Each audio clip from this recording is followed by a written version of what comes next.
Well, I'm very happy to be here, and especially to talk on such a non-controversial issue. If everyone has one of these outlines in front of you, I thought it'd be easier if we just move down this outline. And obviously, the subject of the Catholic Church and sexuality, we could be here the rest of our lifetime. So I've chosen to do three things that I thought would be both intellectually and pastorally persuasive and also challenging. So the three parts of this presentation are, first of all, the overview of sexuality as the Church sees it in terms of many factors, as I'll point out as we move along. Secondly, on the top of the second page, to try to narrow that a bit in terms of the Church's specific teaching about marriage and also the ramifications that has. And thirdly, on the bottom of that second page, and I'll explain this when I get to it, and you may know the term already, the revisionist thinking, a number of authors and writers who would very strongly disagree with the first two parts of the talk. So to keep it in balance, I thought it'd be fair that I presented their point of view as well. And the last page, I understand after I finish, you break down into groups or that, so I have some questions or comments there that all flow from the presentation, okay? And you can all hear me okay, I hope? Yeah. So going back to the overview, there are 5 points here that I'd like to make. The first one is perhaps the centerpiece and the critical one. I'm going to keep saying the Church, and what I mean by that is like the official teaching of the Roman Catholic Church. Okay, I realize the Church is broader than that and has different aspects. But the Catholic Church has a very specific view of what human dignity means. And not everyone shares this view, as I'll point out in a few moments. I want to say 5 things about this point of view.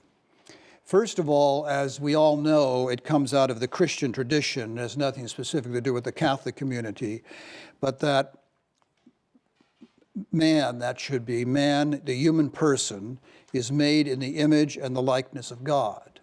Now, that theological statement comes from Genesis 1 there, that we've all heard and prayed perhaps many times. Let us make humankind in our image according to our likeness.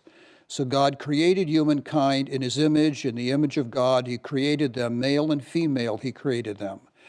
God blessed them, and God said to them, be fruitful and multiply, and fill the earth and subdue it. So you have there in the Genesis account both the fact that the human person is made in the image and the likeness of God. Now, just a couple of comments about that. You and I very often use those terms interchangeably. We'll say someone is made, just as I just said, in the image and likeness of God, and don't think of a distinction between the two. Well, in the Western Church, there never has been a distinction. The words have been used interchangeably. We're all made in God's image and God's likeness. In the Eastern Church, going back to the early centuries, a very clear distinction was made between the two. And the distinction is actually very helpful for things we'll get to in a couple of minutes. That everyone, for reasons we'll see here in a moment, is created in the image of God. There is no human individual anywhere that is not created in God's image, and that's testified here in Genesis and elsewhere in the Scriptures. And elsewhere, that's just simply not obviously a Christian belief. But not everyone lives up to that image, and thus everyone is not living in the likeness of God. So although it's impossible for any human being to lose the fact that we are created in God's image, it is possible by the choices we make, the points of view we hold, the sins we may commit, not to be living in God's likeness. And that's actually, I find, a very helpful distinction rather than simply looking at the two words as identical. Okay, point B there. That having been said, the Catholic Church has a very strong point of view on how to interpret that. And the interpretation there is in B, that you and I possess, and different people name this differently, intrinsic or fundamental human dignity. Or as church documents often refer to it, we are the imago Dei. We are created in the image of God. Now, by intrinsic or fundamental, and one can use those terms, I think, interchangeably in this context, that just because of the fact that we are created by God, that gives us our human dignity. We don't buy it, we don't earn it, we don't possess it, we don't manipulate it. It is something that is a given. So that is why the church argues that the image of God is something that everyone possesses, whether they realize it or not. So it's an intrinsic or fundamental reality of human dignity. Now, point C is a philosophical and theological point of view that radically disagrees with that point. And depending upon the school of thought you're reading and the scholar you're reading, the vocabulary can differ. The most used terminology is recognized, or the word more frequently used is a crude dignity. And these are those people or points of view that would hold that it's not true that we have intrinsic fundamental dignity. We have dignity and we have human dignity, but it's accrued. In other words, it's societally given to us. So society over a period of time and cultures over a period of time have identified certain qualities that make someone human. So a human person can what? Can think, can talk, can be independent, can take care of him or herself, has the ability to recognize others, has the capacity to cogitate, has the ability to read. One can go on and on and on. And as long as those and other kinds of qualities similar to them are there, then a person has human dignity. However, when those qualities begin to diminish or are not there in the first place, then the person has a diminishment in human dignity. Now, we're not here tonight to talk about medical ethics, but an example out of medical ethics is a good one, is a helpful one here to get across the point. This point of view would argue, as an example, if someone were diagnosed in a persistent vegetative state, that means that they have lost a lot of their capacities. They cannot care for themselves, they can't think, they can't recognize, they need constant care, they need treatments such as nutrition, hydration, and so on. So people in a persistent vegetative state, using one example, are the kinds of people who lack a great deal of human dignity, and some will push that to the next step. Then it's permissible to either allow them to die or to have physician-assisted suicide or perhaps compelled suicide. Now, the church would radically disagree with that point of view, that no matter how someone might be disabled mentally, emotionally, physically, or whatever, that person never loses his or her human dignity because it's intrinsic. It's not accrued, it's not given, it's not societally recognized in that sense. And lastly, personal dignity. This, more than anything else, I think, is a subnote to point B and C. As you and I grow older, and we've all seen this in our parents, the people we know, that more often than not, some people, if they're very ill or diseased, sometimes lose some of their personal dignity. They can't go to the bathroom any longer by themselves. They can't take care of themselves. They can't dress themselves. A lot of things that we do, we don't even think about when we're younger. Some people lose that type of personal dignity. But even if they do, does that in any way diminish their intrinsic fundamental dignity? And in terms of church teaching, the answer to that would be no, absolutely not. Okay, clear enough? Because that's, as I say, a centerpiece of what I'm about to say about how the church understands human dignity. Okay, now that being said, the heart of the matter on this overview is the second point about sexual identity. Now, the way the church understands this, and then I'm going to add some things to embellish this a bit, is different vocabulary is used in order for us to distinguish what sexual identity means. So first of all is sex, meaning male or female, and with some variants that we don't have time to move into this evening, androgyny, ambigender, polygender, it comes in different words now. But this means, all things considered, that you and I, with exceptions, are born male or female. So if we were asked, if your dad was in the room with your mom when you were born, and the doctor says, well, you have a son. Well, how does the doctor know that? I mean, the little kid doesn't say, well, I'm Jerry. You know, he knows it simply by physiology. He knows that a male has certain physiological realities and a female has different. Some of the same, but mostly different. So sex is what? Sex generally means a person is born male and female. So if the question were asked, where does sex come from? The adequate answer and correct answer to that would be, you and I are born with a given sex. That's how the church understands it. Now, secondly, gender is much more complicated. Your sex and my sex is not our gender. Our gender, it means a sense of being masculine or feminine. Thus, in brackets, some would want to say it means being a boy or a girl. Now, that's simply not true. That's why I put it in brackets. What it means is my sense of what it means to be masculine, my sense of what it means to be feminine. Now, this is a very fluid concept.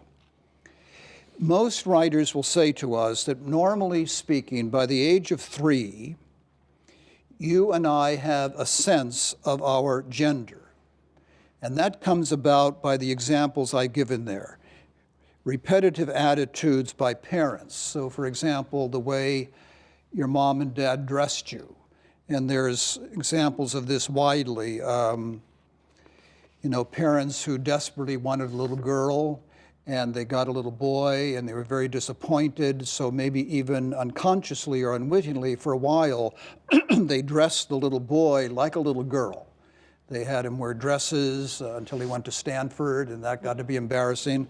So what is that type thing would do would be what? It's going to give that little boy gender concept dysfunction. He is not going to be clear about what it means for him to be masculine. Okay, so how do we learn our masculinity, femininity, parents?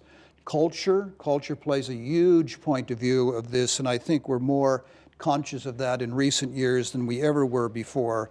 What it means to be masculine in one culture sometimes differs radically than what it means in another culture, and so on. Playmates, internet now, ethnic diversity, and so on. All of that put together and more influence how you and I understand, for me, what it means to be a boy who is masculine. That's how that occurs. Now, 2 brackets under that, 2 slashes under that, I want to flesh this out a bit.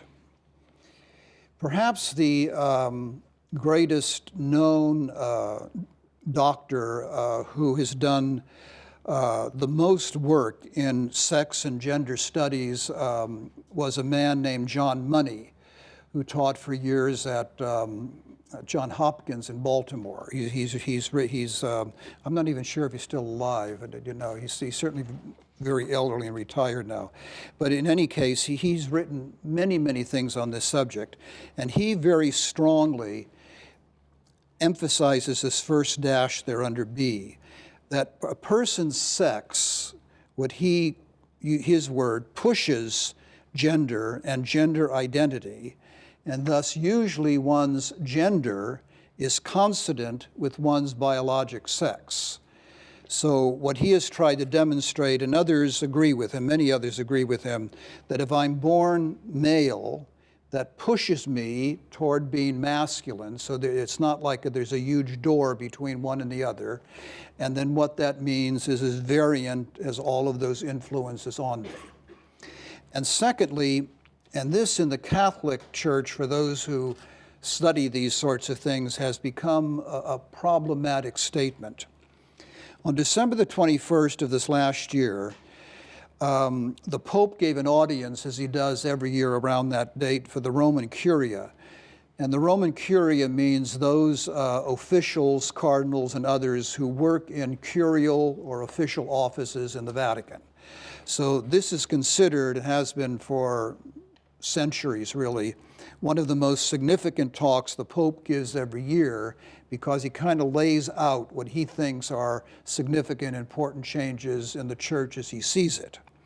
Now this year, among other things, he said, he deplored a new philosophy of sexuality epitomized by the word gender, which teaches that sex is no longer a given element of nature, but a social role we choose for ourselves. To reject the preordained duality of man and woman is to reject the family as a reality established by creation. Now, it would take us too long here tonight to try to flesh out all that means, and I'm not sure of actually everything it does imply, because I'm not exactly sure how he's using the word gender. But what he's saying here, to the best of my knowledge, would be, if we look back on A and B, he is saying, and he largely in this audience quotes the head rabbi of France, who wrote a very long article on this point, and the Pope is agreeing with him, that we're in a day and age, society and culture now, where people think they can choose their gender. And they can choose what masculine means, what feminine means, whether I, as a masculine person, want to adopt the characteristics of female and vice versa. And I didn't put it here. And he goes on to say, once that enters society, it leads to a huge problem. And the problem, as he sees it, is the acceptance of same-sex marriage. That if one is not clear about the definition of sex and gender in the papal mind, and I think in the official church's teaching mind too, it's going to lead to acceptances of realities that the church would not agree with. So, to repeat, he's saying that sex is a given and gender is a given, and neither of them are up for choice. Thirdly, how does the church understand sexual orientation? Now, to the present moment, as far as my research and reading has indicated, there are now 4 accepted sexual orientations. One is heterosexual. I'm attracted emotionally, physiologically, and so on to persons of the opposite sex, hetero. Homosexual, I'm all of that, attracted to persons of the same sex. Bisexual is a more complicated issue, but I'm more or less equally attracted to persons of both sexes. And in the recent years, fixated pedophiles and ephebophiles.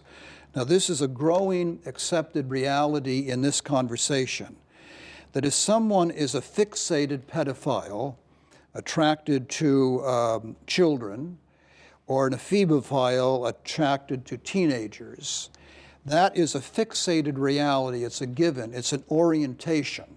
And there's no way one can change it. So the church feels, to say this here quickly, is it possible to change your sexual orientation? The Catholic Church very strongly holds that it is not. And that's an especially critical point when talking about homosexuality. And there are so-called conversion ministries that say that if you're homosexual and you don't want to be, we can change you. The Catholic Church does not support that position.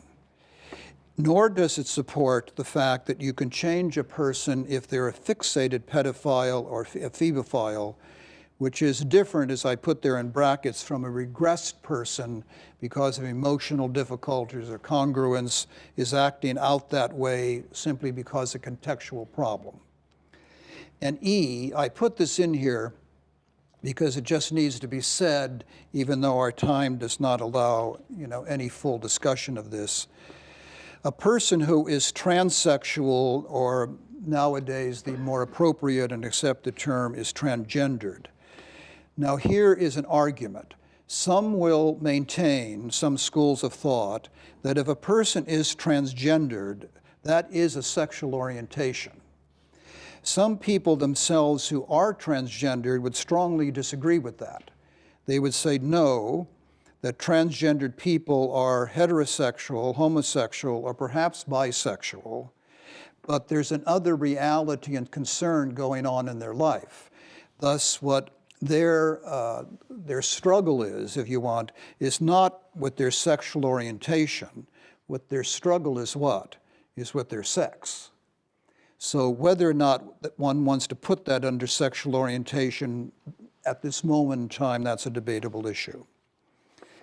Fourth point, the church has some very strong feelings when we're talking about an overview of sexuality, about what's generally called sexual intention.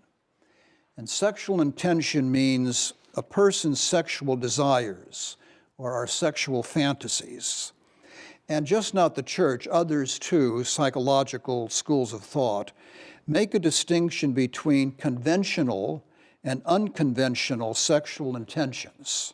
So what would be examples of conventional, acceptable sexual intentions? Kissing, caressing, developing intimacy, tenderness, and so on. When those are my desires and my fantasies and the way I interrelate with someone else, then that means my sexual intentions are conventional. But some people, because of all kinds of complicated and difficult reasons, have unconventional sexual intentions. So, for example, degradation, sadism, rape, sexual reductionism. A pedophile or an ephebophile is a person who has an unconventional sexual intention because the virtually only sexual desire, fantasy, and want that they have is to have sex with someone way beneath their age bracket, either a child or an adolescent. And a final remark here about sexual reductionism. That term comes out of John Paul II.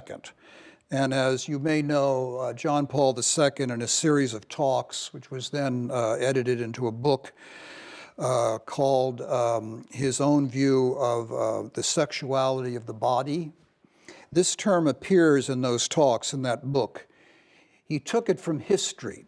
History talks about reductionism, where you have an historical fact. World War I is the fact. And a reductionist will take one reason and say, this is the reason that war came about. It's a reductionist view where it is more than likely, in the way the world works, that any significant event has probably many causes that bring it about. Well, he lifted it into a different context, sexual reductionism, meaning when you or I reduce a person to a part of his or her body. So pornography would be an example of sexual reductionism, which is an example of unconventional sexual intentions. And again, something we don't have time to go into here. If one wanted to add internet pornography to this list, that's where that would fit in, and it's a growing, extremely complicated problem in this country and elsewhere. And finally, interestingly, the church has certain things to say about a person who has sexual addiction, or sexual addictions, perhaps more accurately. By addiction, we mean a pathological relationship, a terror of life without sex. So a person who is addicted to alcohol, for example, would be a person who has a real terror in his or her life of not being able to get a drink. Well, you just transfer it here. A sexual addict can't think of a life without sex, the sex that is specific to that person. What's the experience that a sexual addict has? It's fourfold. A sexual addict, and I think everyone in this room has to think about this in terms of ourselves, a preoccupation, an obsessive search. So someone who is preoccupied, for example, with pornography, their preoccupation is to get to the store, to get to the internet, whatever it is, to see something different that they haven't seen before. It's a drive, it's a preoccupation. There's a ritualization. All addicts have a ritualization. They do certain things to get them fulfilled in their preoccupation. So I know my sexual preoccupation is going to bars and picking up men or picking up women, say.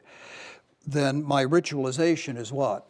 I know if I go to this bar, chances are I'm going to be able to pick up somebody. That's the ritualization. C,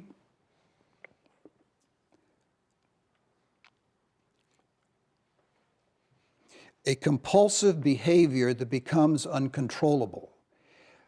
If you wanted to read something excellent on this, Patrick Carnes has written a number of very good books. The best one he wrote is called Out of the Shadows. If anyone has a difficulty with sexual addiction, it's a wonderful, wonderful, helpful book. And he gives this example as a compulsive behavior. Say a man who's driving down a street and he sees a woman he's very attracted to, and she's walking, he's driving.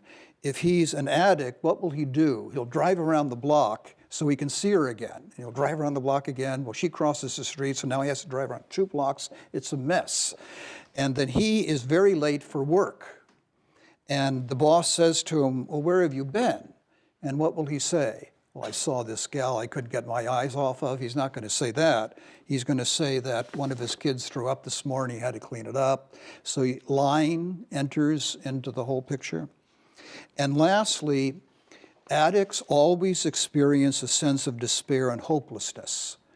Why? Because they can't control their addiction. There's no addict who would not like to control their addiction. And then what happens here?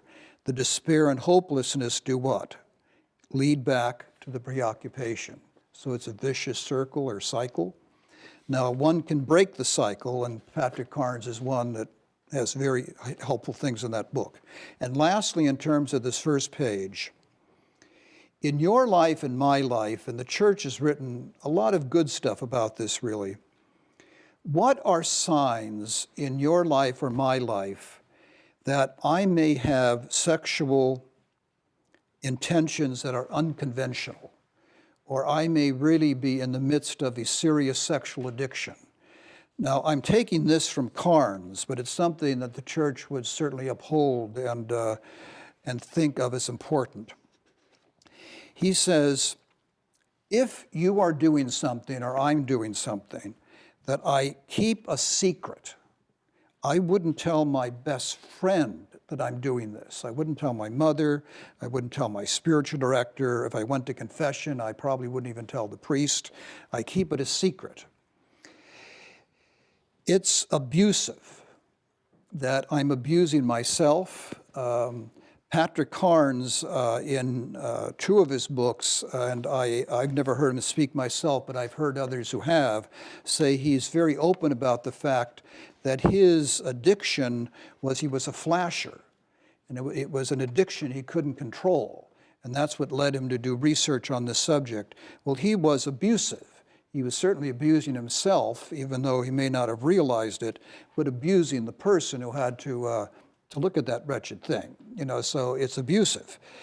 C, it creates hopeless feelings, going back to what I've already said, and it makes a person feel very empty. So Carnes has used the phrase safe, S-A-F-E, with the words there that I've underlined. And like he says, if you feel you have a sexual addiction, you should print S-A-F-E on your forehead. No, I don't think that's a good thing around the Stanford campus, but meaning if I find any of these or all of these realities in my life, then I have to take a really good, honest look at the way I'm leading my life in terms of my sexuality. Okay, that's the first point, the overview. The second point on the top of the second page is to try to specify this. In 2008, the CDF, means the Congregation of the Doctrine of the Faith in Rome, issued this document called The Dignity of the Human Person. Now, some have said this document makes clearer than almost any other document you could look at fundamental principles that the church holds that affect all kinds of things in terms of sexuality. That's where I thought it would be helpful if we looked quickly at this. So 3 things under this point.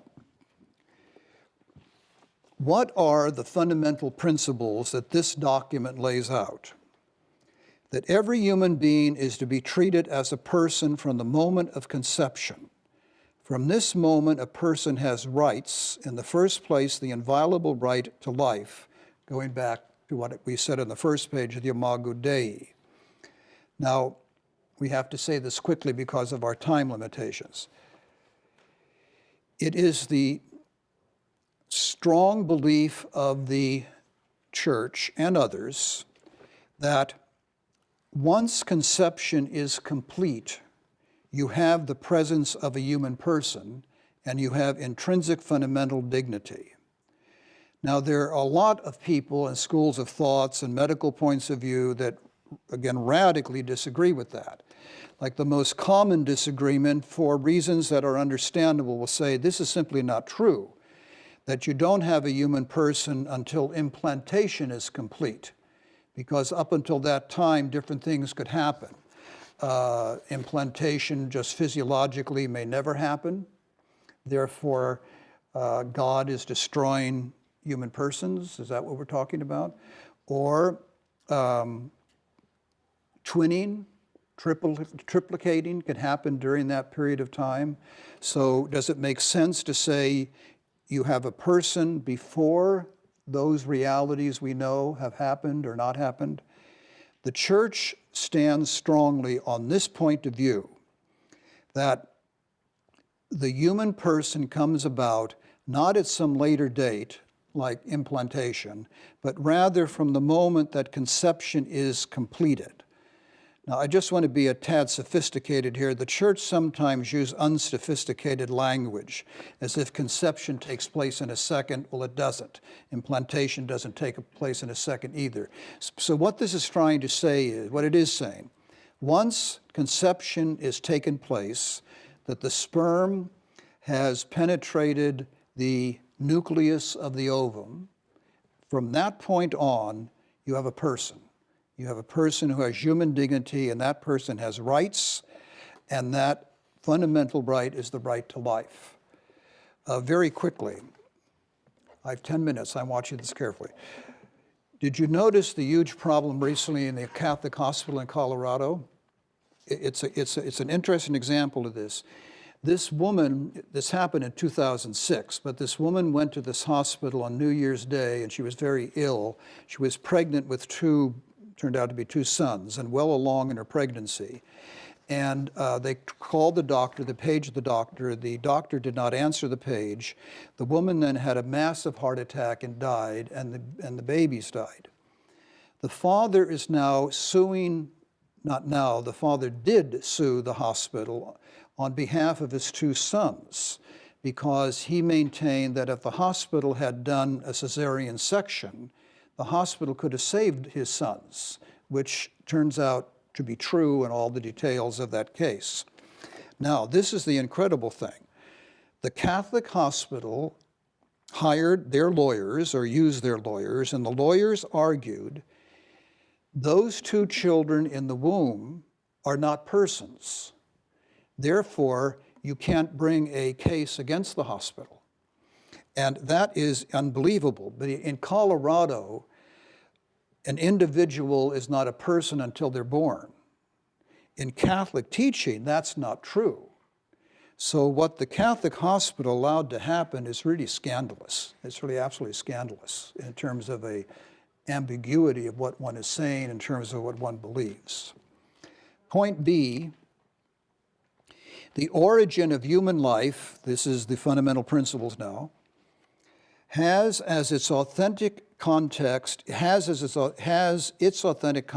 in marriage and in the family, where it is generated through an act, now that's important in this concept, expressing the reciprocal love between a man and a woman.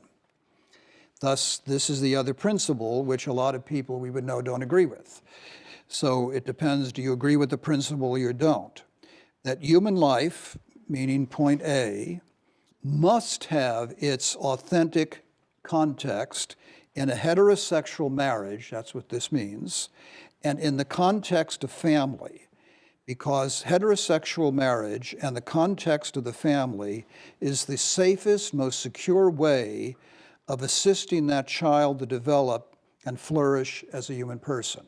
That's how the reasoning goes.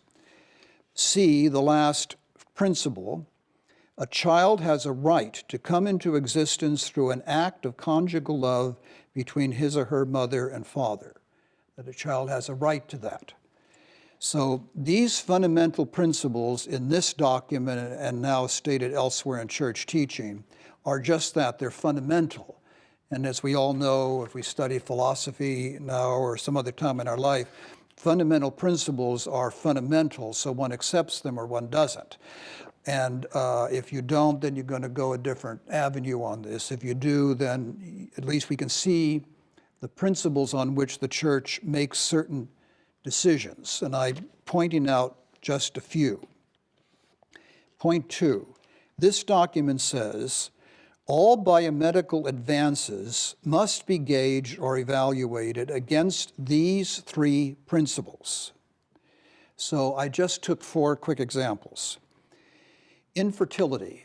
Let us say this married couple, to make it simple, is infertile for whatever reason, and they use gametes of one of the spouses, which is called homologous in vitro fertilization, or they decide in point B, for whatever reason, they're going to use donor sperm or a donor ovum, heterologous in vitro fertilization.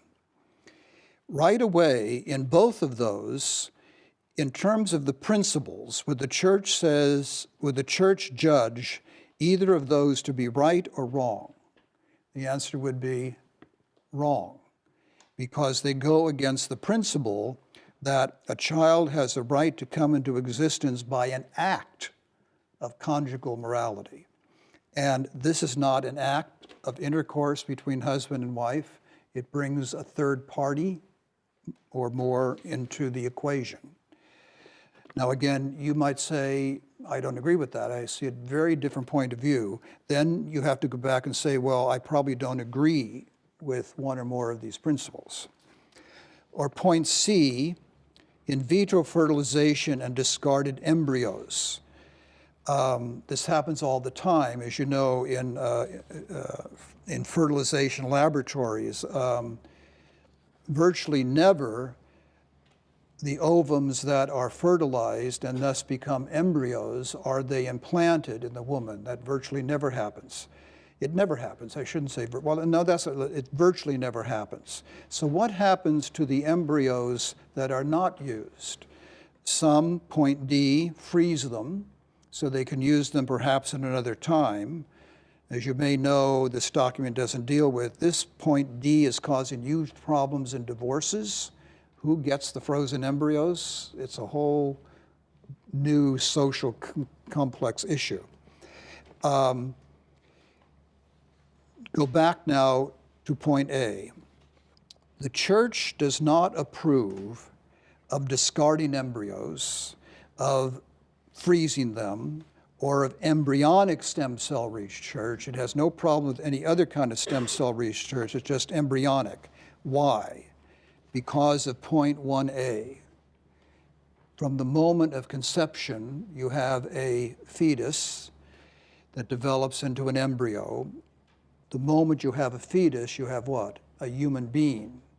And if in any way you destroy that, that's a direct attack upon the human dignity that is fundamental and intrinsic to the human person.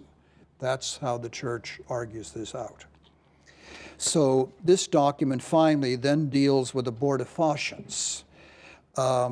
It deals only with A and B. I added C for my own purposes, I'll mention in a moment. An IUD, for example, there's a new kind of IUD they're advertising on television now. So I call your attention to that. How does an IUD work? An IUD prevents implantation. And now the more sophisticated kinds are doing that in a more advanced manner. And the past realities of causing bleeding and cutting are no longer occurring. But if you believe in 1A, you would not accept an IUD. Why? Because you are preventing a human person from being implanted, and that goes against the first principle. RU 486 is a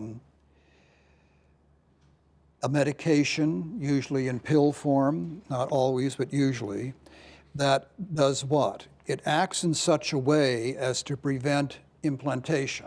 So it's not a device as an IUD, it's a medication, but it works the same way.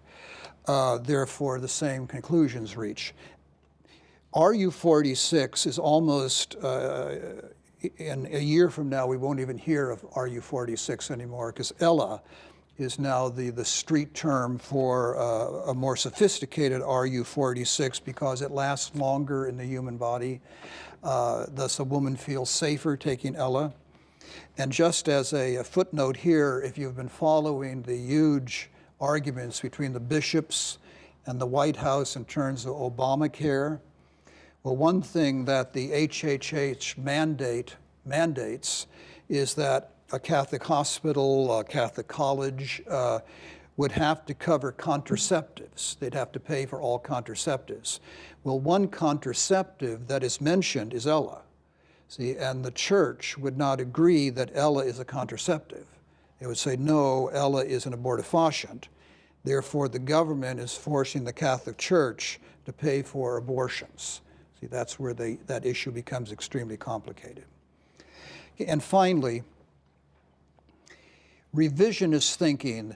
There are many philosophers, theologians writing now who take a very radically different point of view than much of what's on page 1 and certainly virtually everything they hear on page 2.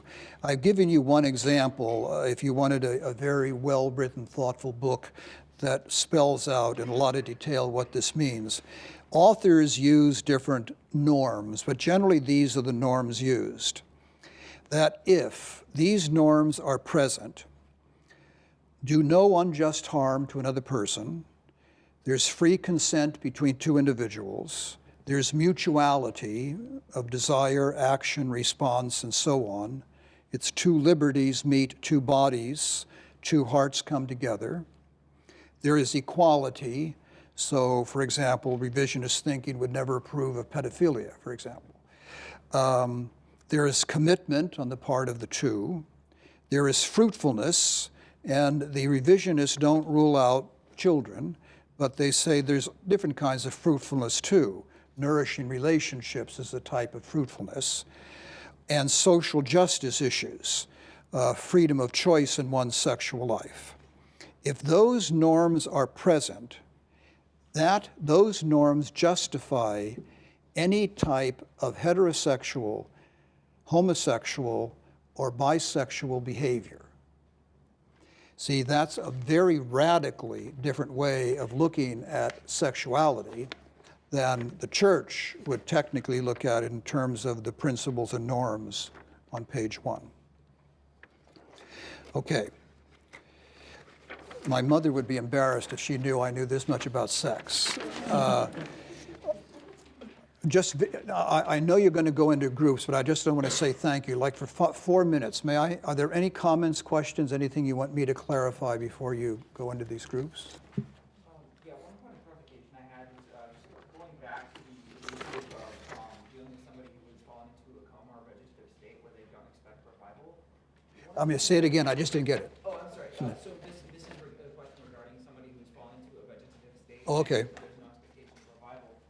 One thing I've always been very curious about in these kinds of issues is 200 years ago, this would not have been a problem.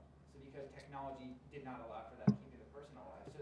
What I've always wondered is there an imperative to use current technology we have as it is now to keep a person alive, if that is at all possible, when the means are possible, or based off saying, well, let's say, like when these rules were made and when the church was thinking of these things originally, such technology did not exist, and so being in a vegetative state was literally impossible. And so, because some of these issues are basically technological advances give rise to some of these issues, along with the abortifacients and the contraceptives. So I'm sort of wondering how are we to deal with that, and just thinking 500 years from now, what are we going to have to deal with as a church dealing with technology and life issues? Yeah, it's a great question. Could you hear it okay? Yeah. Okay. The church teaches that care is mandated. We always must care for another person. If they're in a persistent vegetative state, we care for them, we keep them clean, etc. But we always don't have to give them treatment. Treatment and care are two different things. So for example, what constitutes in church teaching treatment that you or I might consider disproportionate or extraordinary, that classical term? Well, there's 5 criteria for that. I'll just mention one. One is horror, meaning you should write and I should write a durable power of attorney for health care. And in that, you want to say, I have a dread, because probably wouldn't use the word horror, but I have a dread of being kept alive by tube feeding, and I don't want that. Then if you were in a Catholic hospital, just to push the point, and you in the Catholic hospital were diagnosed with a persistent vegetative state, they could not tube feed you. And that would be nothing there inconsistent with church teaching, because you're using church teaching to support yourself. So if someone were in that state, would you have to keep them going and going and going? No, you don't. And Terry Schiavo is an example where they did, but she didn't have a durable power of attorney, and her husband was a bum, which complicated, that whole issue. Okay, it's been a delight to be with you. I hope at least some of this was helpful. Okay, thank you.